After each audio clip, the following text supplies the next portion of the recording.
breaking barriers and bridging the gaps between patients and doctors.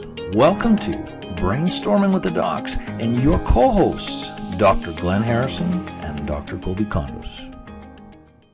All right, everyone, welcome back to this week's episode of Brainstorming with the Docs. I'm Dr. Kolby Condos, my co-host, Dr. Glenn Harrison. What's going on, bud? I'm doing well.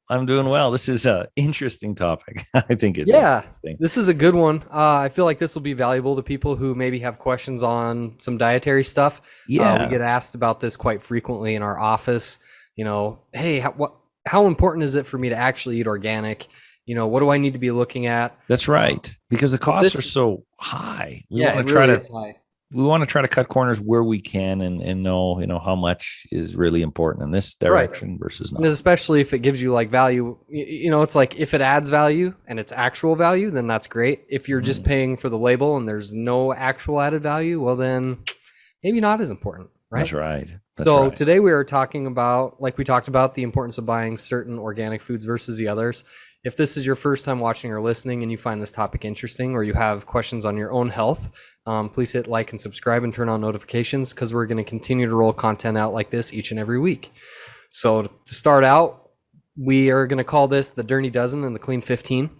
And basically what this is we're going to discuss the 12 fruits and vegetables that are important to buy organic and the reasons that it's important to buy these organic, and 15 fruits and vegetables that aren't necessarily as important to buy organic.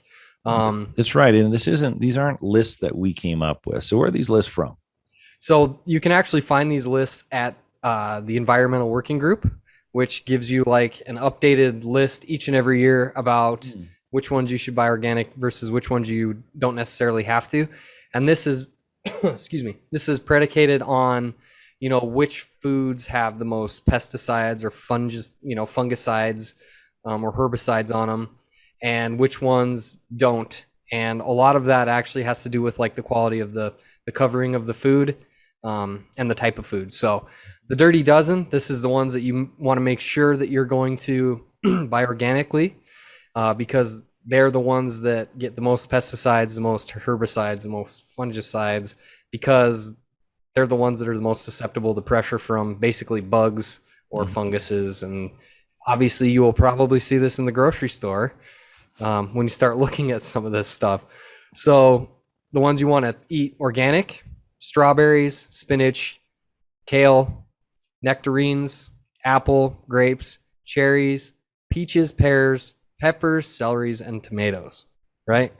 So again, those soft fruits that bugs can burrow into really, really easy, or that, are really susceptible to, mold and stuff like that. That's true. Some of these, it's just the characteristic of the fruit or the vegetable and the skin. Yep. Right. Some of it is, and that's one of the characteristics of why you really want to tighten up on that. And this is a little bit of a tangent, but I know some people get mixed up between, organic versus GMO. And GMO just really means genetically modified, but you can have something that is organic and GMO. Organic just means no chemicals. Right. Modified, it's modified. So you can have both. You can get both. Yeah, you can get a GMO and an organic GMO. That's right. We're just talking about, just organic. Organic. Yeah. GMO we'll talk about some other time. Yeah, that's a big topic. So that's those. So highest concentration of pesticides, fungicides applied to them. Now, what we call the Clean 15? Yeah. So again, and when you think about it, the covering on these is what allows them to like kind of be resistant on their own via their own property. So they don't necessarily need an application of those things. That'd be like avocados, sweet corn. As much. Right? So these would be less concerning we should be less concerned to buy these organic. No, to buy these if they're not organic. Or not organic, yeah. Yeah. Well, and again, think about this. So I'll list it and then we'll talk about it. So we have avocados, sweet corn, pineapples, onions, papayas, frozen sweet peas, eggplants, asparagus, broccoli, cabbage, kiwis, cauliflower, mushrooms, honeydew, and cantaloupe.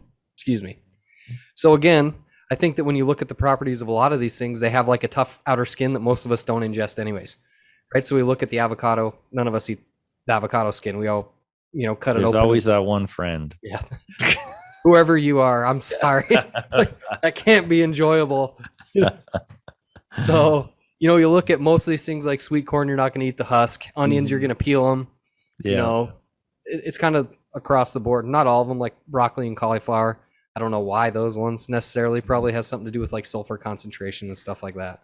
It could be. It could be. Or what kind of pests that have to be sprayed for? Maybe there's fewer. Right. There's less of a concentration of chemical on these that are non-organic. Right.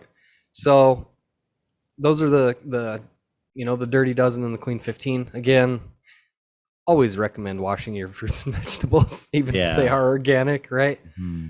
You never know even if it wasn't a pesticide or a herbicide was sprinkled on them or applied to them via nature or not nature. Exactly. Nobody wants to consume chemicals because we know they're bad, but why are they bad? Kind of a high level, what's the problems with pesticides and fungicides and right. So we've done a podcast, not necessarily just on these, but some of the reasons that people don't want to get them, right? Mm-hmm. Endocrine disruptors. We did a whole podcast on hormone disrupt. Hormone. We did two on hormones. Yep. One on testosterone and one on estrogen. Mm-hmm. So there's examples of those as endocrine disruptors. You guys can go listen to those two podcasts if you want. There has been a link to cancer on some pesticides and stuff like that. I think that there was a guy that just won a big lawsuit because of glyphosate was linked to Roundup, Hodgkin's lymphoma. I think so. I think that's some what sort of it was. lymphoma. Mm-hmm. And they also, a lot of these pesticides, the way that they work is because through contact, they are like a neurotoxin. As far as the pesticides go. So if you're handling those, what do you think it's doing to your nervous system? That's right. Especially in high levels. Yeah, I remember I was looking at some research on this, and it's not new by no means. And I know you're in the neuro world, so you've probably seen this before. But some of the highest rates of Parkinson's disease is associated with agricultural communities. They live in they live in a rural area. So you think, oh, there's less toxins. No. And people who live by golf courses, because there's no such thing as an organic golf course. That's very true. That's like highest property, most chemical. Oh man. That's why whenever I go out golfing, as soon as we get home, I'm like, wash your hands. Because you know that my 4-year-old's like rolling on the greens, right? Like, oh Dad, this looks like an awesome place to take a nap on this hill. Yeah, there's no such thing as an organic golf course that I'm aware of. No, I'm not either. I can't. That would be an interesting search though, wouldn't it? Yeah, well, maybe that'll be one of those late night random Googling, and then next thing you know, you're down the rabbit hole. It's 3 a.m. You're trying to research the pH of the water in the Arctic Ocean at 3 a.m. because it's really important. Right. And then you go back and listen to the sleep podcast and realize that was a bad idea. Talk about sleep hygiene. Right.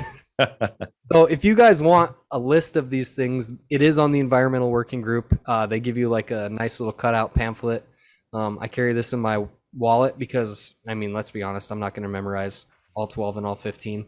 Basically, I just kind of remember if it's got a rind or a hard covering that I don't necessarily need to worry as much. But if it's anything with a soft outer skin, I'm buying it organic. Yeah. I'm going to wash it anyways. And you can kind of, this will help tailor your grocery list when you're going out and, what to be more selective, how to make a better decision.